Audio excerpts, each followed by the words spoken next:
আপনারা সবাই জানেন যে স্টেট গভর্নমেন্ট থেকেও আমরা প্রায় 40 কোটি টাকার অ্যাডিশনাল একটা গভর্নমেন্ট সাপোর্ট পেয়ে গেছি। এটা নিয়েও আমরা আমাদের যতগুলি ক্ষতিপূরণ যেখানে যেখানে হয়েছে সেই কাজটা আমরা টেক আপ করবো। এরপরে যে কর্মসূচি রয়েছে এটা হচ্ছে সম্পূর্ণতা অভিযান। এই সম্পূর্ণতা অভিযান হচ্ছে নীতি আয়োগের দ্বারা একটা কর্মসূচি, যার মধ্যে আপনারা সবাই জানেন আমাদের রাজ্যে ধলাই জেলা হচ্ছে অ্যাসপিরেশনাল ডিস্ট্রিক্ট জেলা এবং 3টি ব্লক রয়েছে অ্যাসপিরেশনাল ব্লক। এটি হচ্ছে আমাদের গঙ্গানগর, দাসদা এবং দামচরা। তো এই সম্পূর্ণতা অভিযানের মাধ্যমে নীতি আয়োগ থেকে দ্বারা আমাদের ইনস্ট্রাকশন ছিল যে এই এক 3 মাসের মধ্যে প্রায় 1 জুলাই থেকে শুরু করে 30 সেপ্টেম্বরের মধ্যে ওনাদের যতগুলি একটা 6 কি পারফরমেন্স ইন্ডিকেটর আইডেন্টিফাই করা আছে, এই 6 কি পারফরমেন্স ইন্ডিকেটরের মধ্যে আমরা 100% যাতে টার্গেট স্যাচুরেট করতে পারি।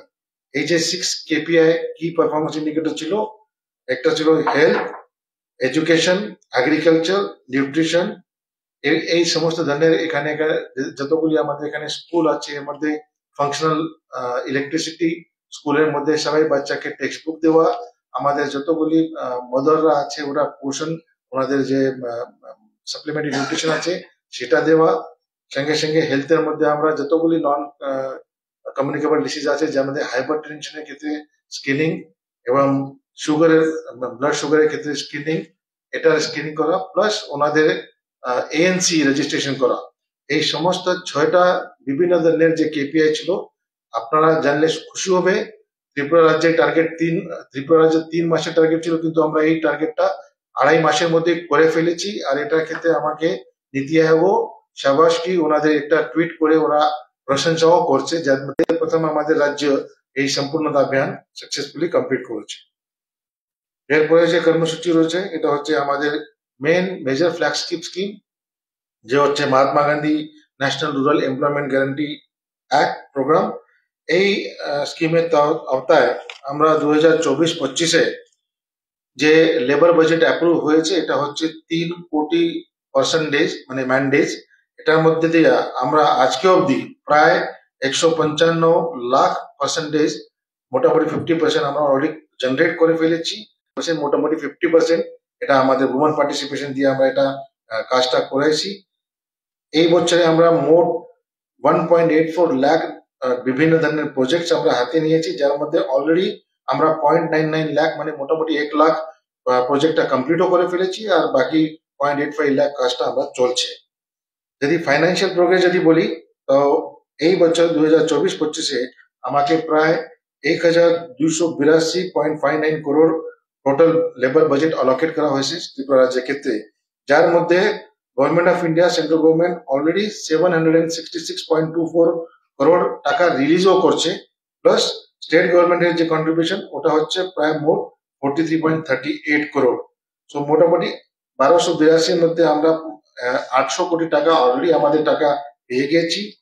আজকে অবধি আমরা এর মধ্যে প্রায় 496 কোটি টাকা খরচাও করে ফেলেছি। এটা মোট পরিমাণে এটার মধ্যে যে ম্যাটেরিয়াল কম্পোনেন্ট, ওয়েজেস এবং অ্যাডমিনিস্ট্রেটিভ কস্ট থাকে। এই হলো এই বছরের ব্যাপার। আর গত বছর যদি আমরা এমজিএনরেগা স্কিমের ইমপ্লিমেন্টেশন দেখতে চাই তো গত বছরে আমাদের লেবার বাজেট ছিল প্রায় 3,75,00,000 পার্সেন্টেজ, যার মধ্যে আমরা 3,70.48 লাখ পার্সেন্টেজ জেনারেট করেছি। আর এটার অ্যাভারেজ এপিডি যে ছিল এটা হলো 63.16 পুরা রাজ্যের ক্ষেত্রে, এটা পুরা বছরের ক্ষেত্রে। আর প্রায় মোটামুটি 1124.93 কোটি টাকা খরচা করা হয়েছে। আপনারা জানলে খুশি হবে আমরা সারা দেশের মধ্যে 4th এবং নর্থ ইস্টের মধ্যে 2nd রাজ্য আছে যে রেগা স্কিমের মধ্যে ইমপ্লিমেন্টেশন আমরা নম্বর পেয়েছি। এরপরে যে main another flagship scheme rural development department থেকে আমরা ইমপ্লিমেন্ট করি যে হচ্ছে প্রধানমন্ত্রী আবাস যোজনা গ্রামীণ। তো প্রধানমন্ত্রী আবাস যোজনা গ্রামীণের যে লক্ষ্য হাউসিং ফর অল, এই আওতায় আমরা প্রায় ত্রিপুরা স্টেটে মোট 3,76,780 ঘর পেয়েছি। এটা পুরোটাই ঘর আমরা স্যাংশন করেছি। স্যাংশন করার পরে এর মধ্যে দিয়া 3,59,563 হাউসেস আমরা কমপ্লিটও করে ফেলেছি। এটা রেট হচ্ছে 90.4%। আমরা যতগুলি স্যাংশন করেছি এটা সবটি 95.4% আমরা ঘর আজকে অবধি আমরা কমপ্লিটও করতে পেরেছি। প্লাস সঙ্গে সঙ্গে আমরা এটা বাকি অন্যরাও আমরা কাজ বিভিন্ন স্টেজে আছে। তো এটা আপনারা দেখতে পাবেন, এটা ওয়ান অফ দ্য হাইয়েস্ট আমি বলবো কান্ট্রির মধ্যে, আর নর্থ ইস্ট এবং হিমালয়ান রিজনের মধ্যে আমাদেরই রাজ্যে আসতো প্রথম স্টেট র্যাঙ্কে আছে যে এত পরিমাণে হাউস আমরা কমপ্লিট করতে পেরেছি। এটা কমপ্লিট করার জন্য আমাদের এক্সপেন্ডিচার আজকে অবধি আমরা 4,814 কোটি টাকা খরচা করেছি, যে মোটামুটি এই 4,814 মধ্যে প্রায় 3,000 কোটি টাকা মানে 80% টাকা 3,000 থেকে 3,500 কোটি টাকা আমরা গত 2 বছরেই খরচা করেছি। তো আপনি দেখতে পাচ্ছেন একটা স্কিম দেওয়া 3,500 কোটি টাকা প্রায় রুরাল এরিয়াতে আমরা রুরাল ইকোনমিতে ইনফিউজ করতে পারেছি। এটার ক্ষেত্রে গভর্নমেন্ট অফ ইন্ডিয়াও আমাকে প্রশংসা করছে। সঙ্গে সঙ্গে আপনারা সবাই জানেন যে নতুন ঘর স্যাংশন হওয়ারও একটা সম্ভাবনা রয়েছে। এটার ক্ষেত্রে গভর্নমেন্ট অফ ইন্ডিয়াও আমাকে বলছে যে ওরা একটা আওয়াজ প্লাস 2.0 একটা অ্যাপ লঞ্চ করে আমাকে নতুন ভাবে সার্ভে করতে হবে। এটা নতুন সার্ভে করার জন্য আমরা ফুললি গিয়ার্ড আপ আছি। যখন অব্দি গভর্নমেন্ট অফ ইন্ডিয়া থেকে ইনস্ট্রাকশন এবং গাইডলাইন আমরা পেয়ে যাব, তো আমরা এই নতুন সার্ভে করার যে কর্মসূচি রয়েছে এটা হাতে ধরে নেব। এছাড়া আমাদের আরেকটা ডিপার্টমেন্ট যে রুরাল ডেভেলপমেন্ট আছে, এটা হচ্ছে আমাদের আরডি ইঞ্জিনিয়ারিং উইং। ওই আরডি ইঞ্জিনিয়ারিং উইং বিভিন্ন ধরনের কনস্ট্রাকশনের কাজগুলি হাতে নেয়। এর মধ্যে প্রায় মোটামুটি এমজিএন রেগায় যে ম্যাটেরিয়াল কম্পোনেন্ট আছে সেটা একটা কনস্ট্রাকশনের কাম, এবং আমাদের কাছে অন্যান্য ডিপার্টমেন্টও টাকাটা প্লেস করে, যার মধ্যে মোটামুটি বিল্ডিং অন্য কনস্ট্রাকশন এটা থাকে। তো এটা আমি এখানে আলোচনা করব যে কনস্ট্রাকশন ওয়ার্কের মধ্যে আমরা এমজিএনআরজিএস ওয়ার্ক আমরা গত বছর 2023-24 আরডি ইঞ্জিনিয়ারিং থেকে প্রায় 1022 নম্বর ওয়ার্কস আমরা কমপ্লিট করেছি, যার মূল্য ছিল 165 কোটি টাকা রেগার মধ্যে। এর মধ্যে বিভিন্ন ধরনের ওয়ার্ক ছিল, যার মধ্যে প্রায় 534 kilometre rural roads comprising of brick soling, paver block and CC road, প্রায় মোটামুটি 181 আমরা কালভার্টস ক্রস ড্রেনেজ আমরা কমপ্লিট করে ফেলেছি। আর এর ছাড়া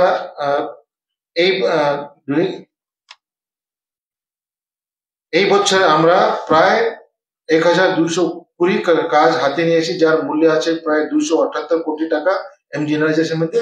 এটাও ডিফারেন্ট স্টেজে কমপ্লিশনের আওতায় আছে। যে অন্যান্য ডিপার্টমেন্ট আমাকে কাজ করার জন্য দেয় যে আমরা টেন্ডারের মাধ্যমে করি, এর মধ্যে গত বছর 23-24 আমরা আরডি ইঞ্জিনিয়ারিং এর মাধ্যমে প্রায় 1,242 নম্বরের ওয়ার্কস আমরা হাতে নিয়েছি, যার কুল মূল্য ছিল 268 কোটি টাকা। এর মধ্যে প্রায় আর এবছর আমরা প্রায় 1,123 ওয়ার্ক নিচ্ছি, যার প্রায় টোটাল মূল্য আছে 618 কোটি টাকা। আমরা বিভিন্ন স্টেজে ওয়ার্ক ইন প্রোগ্রেস আছে। এর মধ্যে বিভিন্ন ধরনের কাজ, যেমন construction of panchayat Bhavan, construction of district panchayat Raj center, health and wellness center, school building, hostel, tehsil office, anganwadi kendra, children home, working woman hostel home, DI lab, district magistrate and collectors office, sub SDMs office, district transport office, fire station, RCC footbridge ইত্যাদি এই সমস্ত ধরনের কাজটা আমরা RD engineering এর মাধ্যমে করাচ্ছি।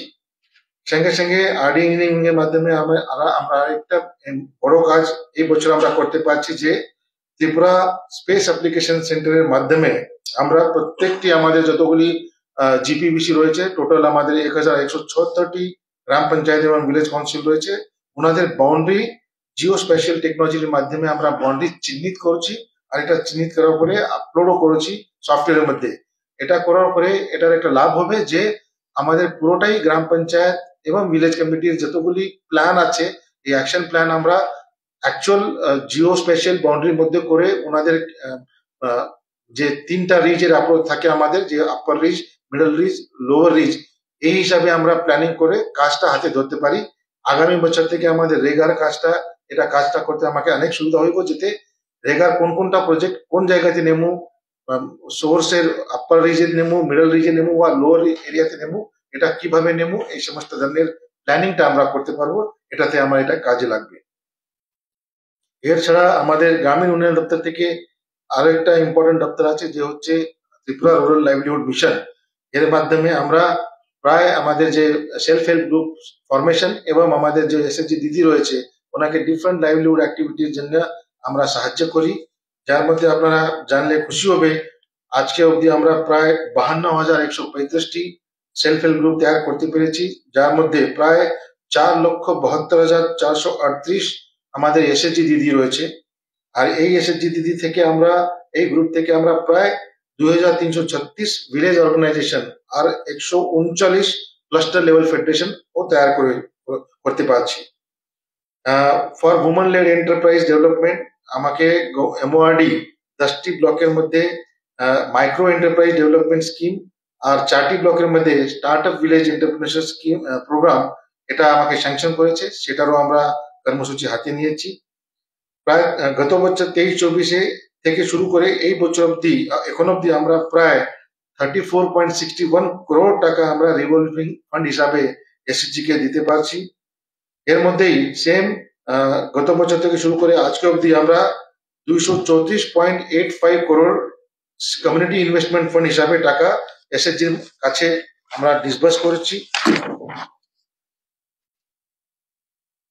সেরকমই আরএফ এবং সিএফ এর পরে আমাদের যে ব্যাংক লোন থাকে এসএসজি দিদির ক্ষেত্রে এটাও আমরা প্রায় গত বছর থেকে শুরু করে আজকে অবধি প্রায় 497.47 কোটি টাকা আমরা এসএসজি দিদিকে লোন স্যাংশন করতে পেরেছি ফ্রম ডিফারেন্ট ব্যাংকস।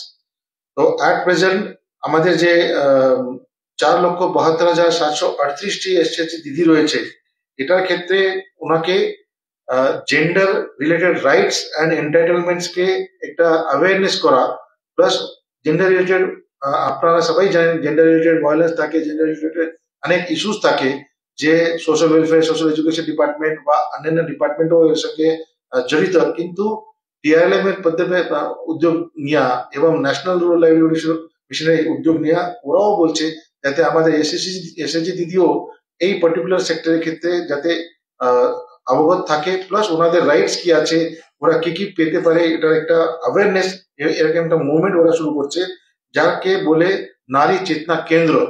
তো এই নারী চেতনা কেন্দ্র যাকে আমরা বলি জেন্ডার রিসোর্স সেন্টার জিআরসি, তো এই ডিফারেন্ট নারী চেতনা কেন্দ্র তৈরি করার জন্য আমার কাছে টার্গেট রয়েছে যে আমরা গভর্নমেন্ট অফ ইন্ডিয়া থেকে আমরা পেয়েছি। তো আমাদের রাজ্যে আমরা প্রায় টোটাল 58 নারী চেতনা কেন্দ্র সিএলএফ এর লেভেলে তৈরি করার জন্য আমাদের প্রক্রিয়া চলছে। এটা আশা করা যাবে শীঘ্রই এটা আমরা করে নেব, যার মধ্যে নারী চেতনা কেন্দ্রের উদ্দেশ্যই এটা যাতে এই যে সমস্ত কেন্দ্রের এখানে যতগুলি আমাদের মহিলা দিদি এসএসজি দিদি রয়েছে, প্লাস শুধু দিদি না এর সঙ্গে আশেপাশে ওই এলাকার যদি মহিলাও কোনো কমপ্লেন যদি থাকে, ওনাকে কোনো ডোমেস্টিক ভায়োলেন্স বা অন্যান্য বিভিন্ন কমপ্লেন যদি থাকে এখানে আসে ওনাদের কমপ্লেনটা ওরা রেজিস্টার করে ওই কমপ্লেন্টে ওরা সমস্যা সমাধান পেতে পারে। তারপরে আমরা আপনাকে জানাতে অনেক খুশি হইব যে আমরা ডিআরএলএম এর মাধ্যমে নেরাম্যাক যে north eastern regional agriculture marketing corporation রয়েছে ওনাদের সঙ্গে আমরা একটা ভ্যালু চেইন ডেভেলপমেন্টের ক্ষেত্রে একটা এমওইউ সাইন করে ফেলেছি, যার মধ্যে আমরা যে আমাদের এসএসজি মেম্বার্স যারা ডিফারেন্ট প্রোডাক্ট তৈরি করে যে এগ্রিকালচার বা অন্যান্য রিলেটেড রয়েছে ওই ওনাদের মার্কেটিং এর ক্ষেত্রে যাতে আমাদের এসএসজি দিদিকে সাহায্য হয় এই মার্কেটিং লিঙ্কেজ দেওয়ার জন্য আমরা নেরাম্যাকের সঙ্গে এমওইউ স্বাক্ষর করেছি। সর্বশেষ দিকে আমি আবার বলবো যে আমাদের ডিপার্টমেন্ট থেকে যে বিভিন্ন শূন্য পদ এবং খালি পদ রয়েছে যার মধ্যে কিছু এলডিসির পোস্ট ছিল, আমরা গত ডিসেম্বর 2023-এ জেআরবিটিপ এর মাধ্যমে 89 এলডিসি পোস্টটা পেয়েছি আর এটা অ্যাপয়েন্ট করে আমাদের এখানে এখন আরডি ডিপার্টমেন্টে ওরা কার্যরত আছে। তো এইগুলো ছিল আমাদের প্রায় গত যে আমার প্রেস কনফারেন্স করেছিলাম এর মধ্যে থেকে আজকে অবধি আমাদের যে কর্মসূচি এটার সাফল্য। এরপরে যদি আপনার কোনো কোশ্চেন থাকে আপনার কোশ্চেন। ধন্যবাদ।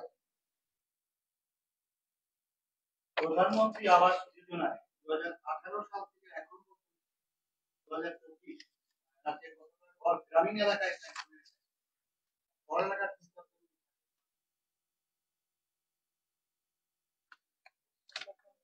टोटल बता दो, वही है ना?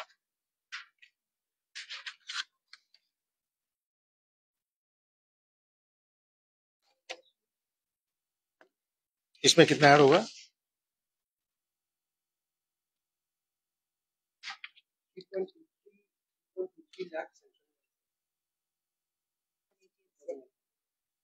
আমরা যে আগে বলেছি, আগে টোটাল হাউস আমি বলছি পিএমআইজির মধ্যে 3,74,780, কিন্তু 18-র পর আমরা পেয়েছি 3,23,000, মোটামুটি 3,23,000 করে আমরা স্যাংশন পেয়েছি।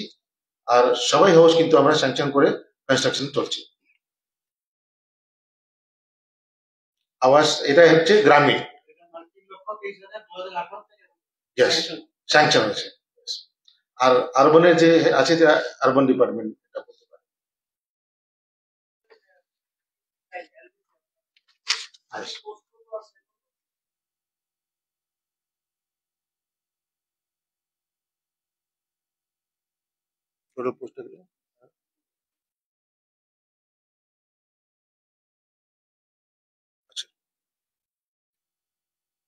গত বছরে যতগুলি আমরা ফাইন্যান্স থেকে অ্যাপ্রুভাল পেয়েছি, এই 89 পোস্ট ছিল, পুরোটাই আমরা জিআরবিটি থেকে পেয়েছি। এই বছর আমরা আবার রিকুয়েশন দিয়েছি ফাইন্যান্স ডিপার্টমেন্টকে, যত পামো অ্যাকচুয়ালি এখন অব্দি আমরা পাইছি না। এটা আমি আপনাকে জানাবো, এটা নম্বরটা জানাবো।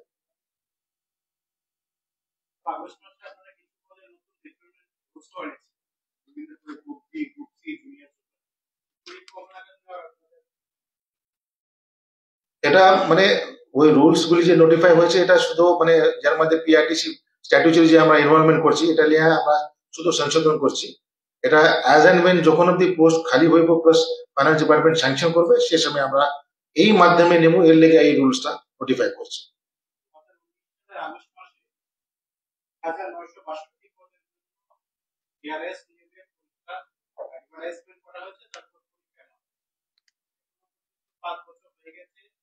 রেজাল্ট দেওয়া হয়নি,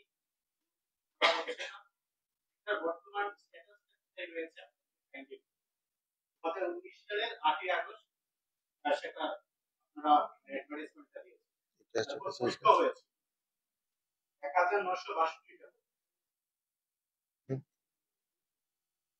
এখন স্ট্যাটাস কি আছে?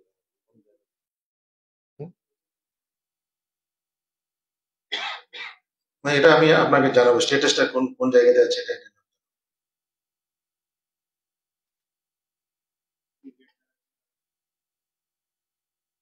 টাকা হচ্ছে রিওয়ার্ডের জন্য আর 150 হচ্ছে তো 5 বছরে তাহলে তো ইন্টারেস্ট অনেক কিছু বেড়ে যাবে।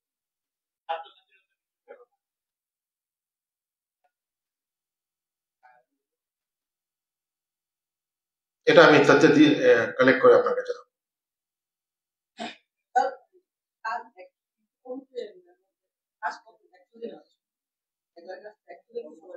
আমি এই যে সবাই কি মানে অ্যাকচুয়ালি কাজ হয় তাদের না কম হয়, যদি কম হয় বা 90 দিন কাজ হয় 10 দিনের টাকাটা কি হয় ঘন্টা থেকে না আবার কেউ পায়নি। আপনাকে বলি যে এমজিএনআরজিএস যে অ্যাক্টে অনুযায়ী একজনকে, এটা টার্গেট নয়, এটা 100 দিতেই হবে এরকম না, 100 দিন পর্যন্ত কাজটা ওরা নিতে পারে। এর মধ্যে আপনাকে বলি যে আরএফআর আমাদের বেনিফিশিয়ারি যারা থাকে, ওরা 150 দিন পর্যন্ত কাজটা নিতে পারে আরএফআর বেনিফিশিয়ারি। তো মানে সামান্য মানুষ যে আছে উইদাউট আরএফআর 100 পর্যন্ত, আরএফআর 150 ম্যান্ডেজ পর্যন্ত পায়। ওরা যদি যে বছর 90 যদি পায়, যে আপনি বলছেন ওরা 90 পর্যন্ত টাকা পাবো, ওনাদের দেশের সম্ভাবনা রয়েছে, ওরা যদি কাজে ক্লেম করে আমরা ক্লাসটা ওনাদেরকে দিতে পারবো ডিমান্ড রিভার। কিন্তু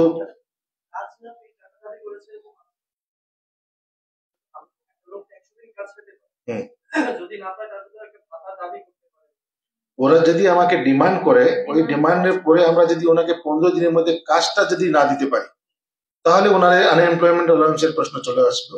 কিন্তু যদি না এরকম কোনো সিচুয়েশন এরকম থাকে না, আমরা 15 দিনের মধ্যে ওনাকে কাজটা দিয়ে দিই। আনএমপ্লয়মেন্ট অ্যালাউন্স, হ্যাঁ এটা এখন পর্যন্ত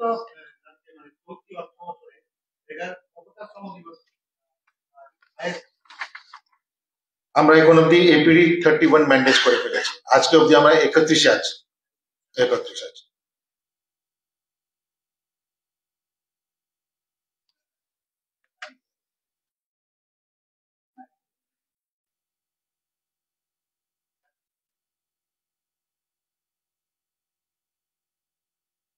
এটাই তো আমি বললাম আপনাকে, রেগার মধ্যে আমরা এই পার্টিকুলারলি বন্যার ক্ষেত্রে একটা special standard operating procedure SOP জারি করেছি, যার মধ্যে এমজিএনরেগার মধ্যে আমাদের দুইটা কাজ পারমিটেড। এটা হচ্ছে ডিসিল্টিং এবং ডিওয়াটারিং। মানে সিল্ট মানে যে যতগুলি বালি টালি যদি জমিনের মধ্যে যে জমে থাকে এটাকে ওরা সরানোর জন্য যে কাজগুলি আছে সেটা ডিসিল্টিং। আর জল যদি জমে থাকে ডিওয়াটারিং করা। এই দুটোটাই পারমিটেড অ্যাক্টিভিটি। আমরা অলরেডি আমরা এটা টেক আপ করতেছি। মানে রেগার মাধ্যমেই আমরা এই ডিসিল্টিংটা কাজ ধরবো আর ধরতেছি।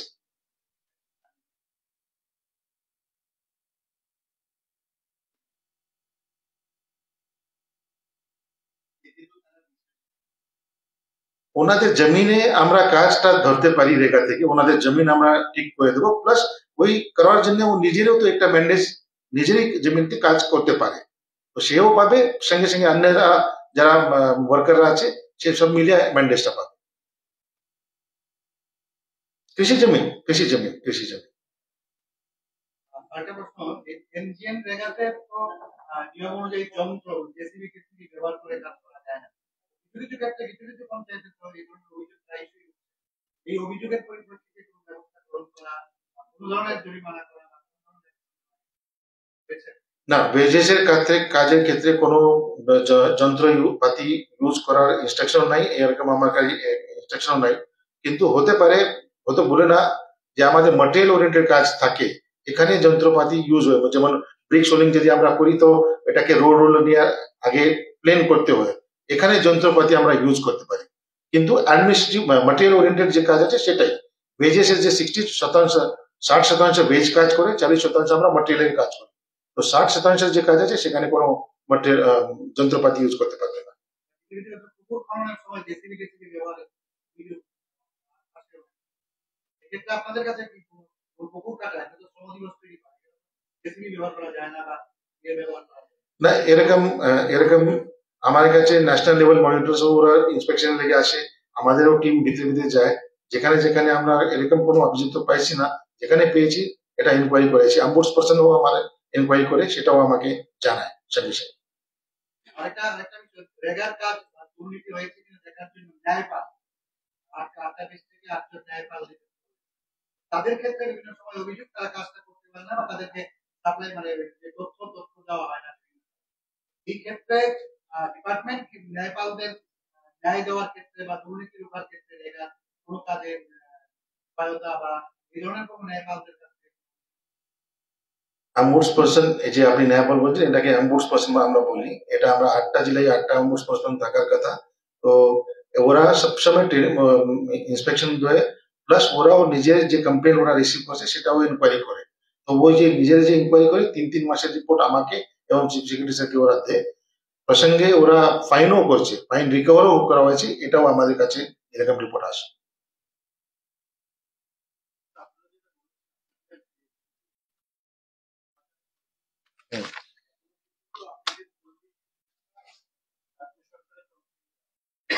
বাকি যেটা সঠিক আছে করার জন্য আপনাদের কেন্দ্রীয় সরকারের কাছে হ্যাঁ, এটা যে আপনি যে বলছেন সেটা ভালো প্রশ্ন। এটা অলরেডি এটা হচ্ছে আমাদের প্রিলিমিনারি অ্যাসেসমেন্ট।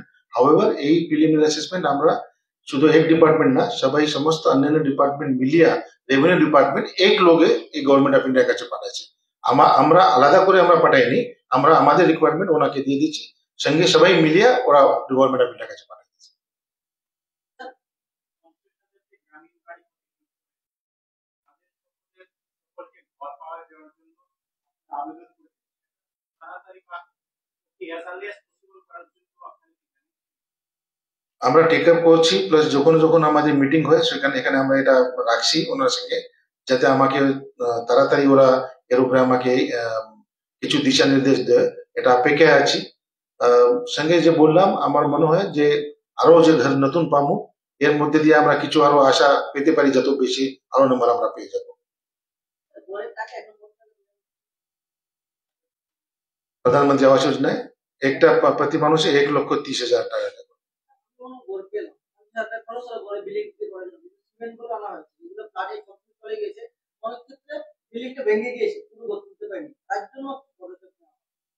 ওই যে স্টেট ডিজাস্টার রেসপন্স ফান্ড যে আছে আমাদের SDRF এর গাইডলাইনই রয়েছে, যার মধ্যে লেখা আছে যদি ঘর ফুললি ড্যামেজ তো 1,30,000 অব্দি ওরা সাহায্য পেতে পারে। যদি পার্সিয়ালি ড্যামেজ আছে, যে হিসাবে অ্যাসেসমেন্ট আছে যে রেভিনিউ ডিপার্টমেন্ট ডিএমরা করবে, ওই অনুযায়ী ডিএমরা ওই টাকা ওখানে দিতে পারবে, ওরা দিচ্ছে। আমাদের গ্রিভান্স সেন্টার আছে, কল সেন্টার আছে, যে সেন্ট্রাল নাম্বার, ওখানে ওরা ফোন করতে পারে আর রেজিস্টারও করতে পারে কমপ্লেন্ট। আর এবং সিএম হেল্পলাইন, আমরা সিএম হেল্পলাইন থেকে ডেইলি রিপোর্টটা নিই কোনো আমাদের স্কিমের রিলেটেড কোনো অভিযোগ যদি থাকে।